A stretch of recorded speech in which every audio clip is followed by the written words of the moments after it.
When I was just starting out as a Dom, I had a long-term 24/7 relationship that ended up spiraling. Her belief and obedience to me were absolute. She obeyed immediately and without question. At first, this was an opportunity to bring out tremendous results. She was overspending, she had no savings or investments, but under my hand, she was quickly saving and investing thousands a month. She was overeating and not looking after herself. Soon she was exercising her body and had grown a better relationship with food. She had terribly toxic people in her life, people whom she knew were not good influences on her, and soon those relationships had been put in their place or left her life altogether. We went on like this for quite some time. But remember, my power over her was absolute.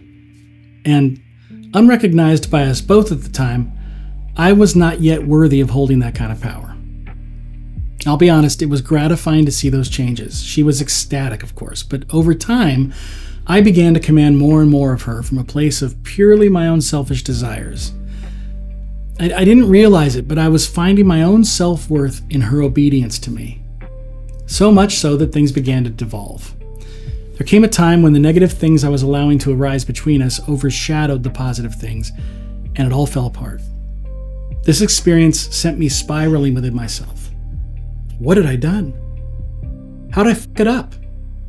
I'd ended up hurting her and myself because as I looked back over the course of the relationship, I realized I was not at the place I could hold that kind of power. This story may make me look foolish, but I share it with you to help other Doms understand the responsibility with which we enter into our dynamics. It's up to us first, the tops, to bring into the relationship a deep understanding of our true selves so that we can have a fruitful and gratifying dynamic for everybody involved.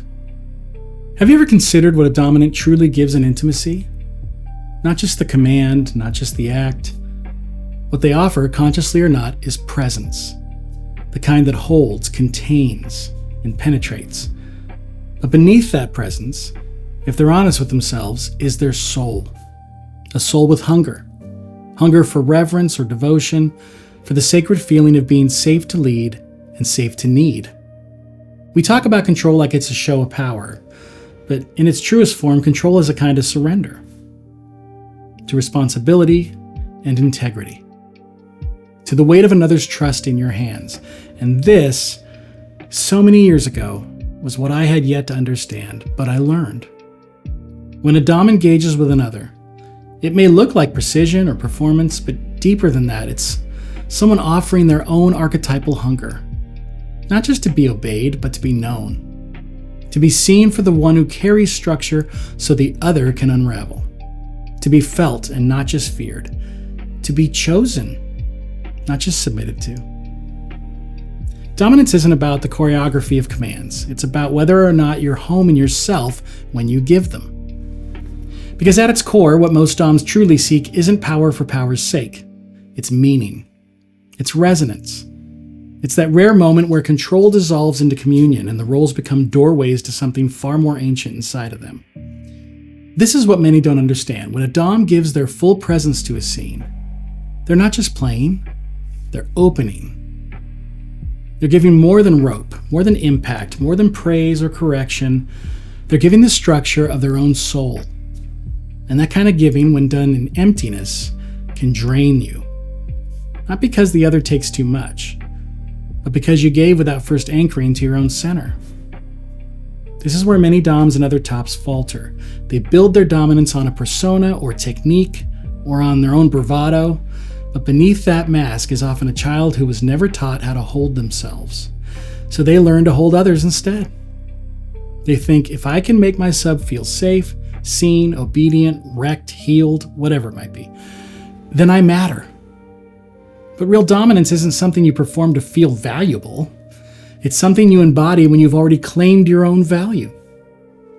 Real dominance isn't about perfection, it's about presence, and presence is only sustainable when it's rooted in truth.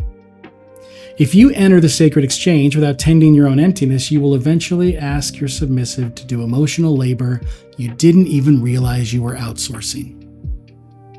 You'll confuse their obedience with your worth. You'll need their surrender to confirm your power. And it's where I found myself all those years ago. Because dominance without self-awareness isn't leadership, it's leeching. But here's the truth many never tell you. You're allowed to have needs, even as a top. You're allowed to have softness beneath your edge. You're allowed to have more than just a fantasy, and your depth, your capacity to dominate with clarity, to take with sacredness and lead with love, it only becomes trustworthy when you've done the work of making yourself whole. Because when a dominant touches a submissive's body, they're not just engaging their flesh, they're engaging their nervous system, their memory, their trauma, their reverence, their own shadow, their soul. And if you haven't faced your own, it will end up in the scene whether you intend it to or not. This is why Jung said, until you make the unconscious conscious, it will direct your life, and you will call it fate. When you play from your wounds, you dominate to be seen. But when you play from your wholeness, you dominate to see. Do you see that distinction? It's the difference between craving obedience and cultivating devotion. If you've ever left a scene feeling more exhausted than fulfilled or more hollow than whole, it's not the scene that failed. It's the place inside you that gave from a fracture. The spiritual dominant understands this. He tends to his own inner altar before he takes to the throne. He meets his own vulnerability before he guides someone through theirs. This kind of dominance is not built on control for its own sake. It's built on the wisdom to know what control is for. To protect, to contain, to deepen, to awaken, not only the sub, but everyone inside the dynamic. When this is understood, a dom can easily receive what he truly wants without fear that the command is faulty or overbearing. If you dominate from hunger, you'll feed on your partner. But if you dominate from truth, you'll feed them. So this is your work now. Trace the line between your commands and your childhood. Sit with your own need to be needed and discern between the desire to serve through power and the desire to avoid your own pain by wearing that power like some kind of armor. When you take the time to meet yourself, not just your technique, but your own tenderness, everything will change. You will no longer dominate to be admired. You'll dominate because it's your own expression.